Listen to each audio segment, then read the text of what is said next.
देखता हूँ सर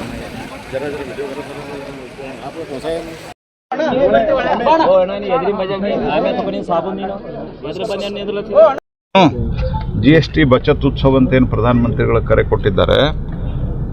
ಅದು ಒಂದು ಕಾರ್ಯಕ್ರಮ ನಮ್ದಿದೆ ಈಗ ಬಸವ ಕಲ್ಯಾಣದಲ್ಲಿ.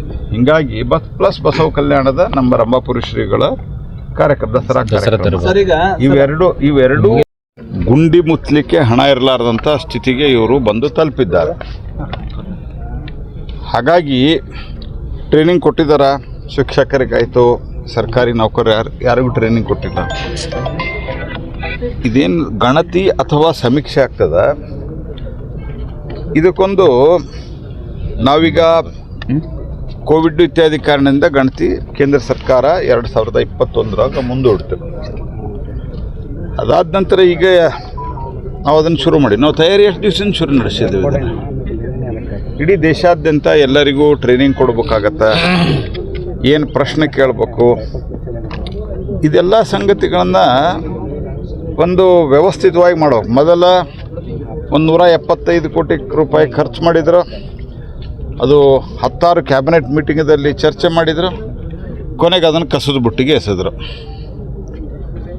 ಈಗ ಪುನಃ ಮಾಡ್ತೀವಿ ಅಂತ ಹೊರಟಿದ್ದಾರೆ. ಯಾವುದೇ ಪ್ರಿಪ್ರೇಷನ್ ಇಲ್ಲ ಆ ಟೀಚರ್ಸ್ಗಳಿಗೆ, ಮತ್ತು ಅದನ್ನು ಬೇಗ ಅದನ್ನು ಆಪ್ರೇಟ್ ಮಾಡಲಿಕ್ಕೆ ಅಥವಾ ತುಂಬಲಿಕ್ಕೆ ಏನು ಟ್ರೈನಿಂಗ್ ಬೇಕು ಆ ಟ್ರೈನಿಂಗ್ ಇಲ್ಲ. ಮತ್ತು ಜನ ಇದ್ರ ಬಗ್ಗೆ ಉತ್ಸುಕರಾಗಿಲ್ಲ. ಯಾಕಂದರೆ ಇವರು ಬೋಗಸ್ ಇದ್ದಾರೆ ಅಂತ ಗೊತ್ತಿದೆ. ಅವರ ಒಂದು ಫೇಲ್ಯೂರನ್ನು ಡೈವರ್ಟ್ ಮಾಡ್ಕೋಬೇಕಂತ ಅನ್ನುವಂಥ ಕಾರಣಕ್ಕಾಗಿ ಈ ರೀತಿಯಾದಂಥ ಕೆಲಸ ಮಾಡ್ತಾ ಇದ್ದಾರೆ. ಯಾಕಂದರೆ ಭಾರತ ಸರ್ಕಾರ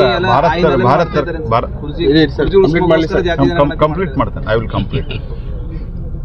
ಭಾರತ ಸರ್ಕಾರ ಒಂದು ಕಡೆ ಜನರ ಹೊರೆಯನ್ನು ಕಮ್ಮಿ ಮಾಡಿ ಐತಿಹಾಸಿಕವಾದಂಥ ತೀರ್ಮಾನವನ್ನು ತೆಗೆದುಕೊಂಡು ನಮ್ಮ ವ್ಯಾಪ್ತಿಯಲ್ಲಿ ಬರುವಂಥ ಇನ್ಫ್ರಾಸ್ಟ್ರಕ್ಚರ್ ಅಭಿವೃದ್ಧಿಗೆ ನಾವು ಸಾಕಷ್ಟು ಇನ್ವೆಸ್ಟ್ಮೆಂಟ್ ಮಾಡ್ತಾ ಇದ್ದೀವಿ. ಜಗತ್ತಿನ 4ನೇ ಅತಿ ದೊಡ್ಡ ಆರ್ಥಿಕ ವ್ಯವಸ್ಥೆಯಾಗಿ ಅರ್ಥವ್ಯವಸ್ಥೆಯಾಗಿ ಭಾರತ ಇವತ್ತು ಹೊರಹೊಮ್ತಾ ಇದೆ.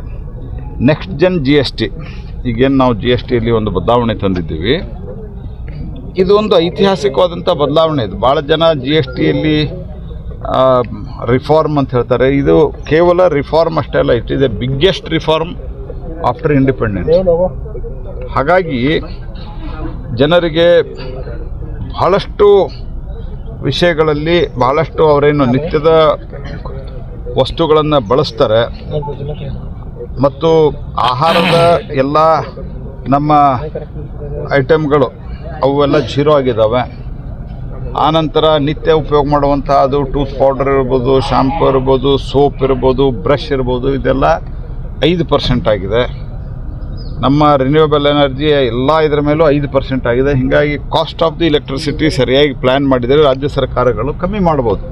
As it is cost of the power in the country. ಈಗ ಮಹಾರಾಷ್ಟ್ರದಲ್ಲಿ ಫಸ್ಟ್ ಟೈಮ್ ರೆಗ್ಯುಲೇಟರ್ಗೆ ಅವರು ಸಾಮಾನ್ಯ ದೊಡ್ಡ ಕಸ್ಟಮರ್ಗಳಿಗೆ ನಾವು ಹಾಕಿ ಕ್ರಾಸ್ ಸಬ್ಸಿಡಿ ಮಾಡಿ ಅವ್ರ ರೇಟ್ ಯಾವಾಗಲೂ ಜಾಸ್ತಿ ಮಾಡ್ತಾ ಇರ್ತೀವಿ.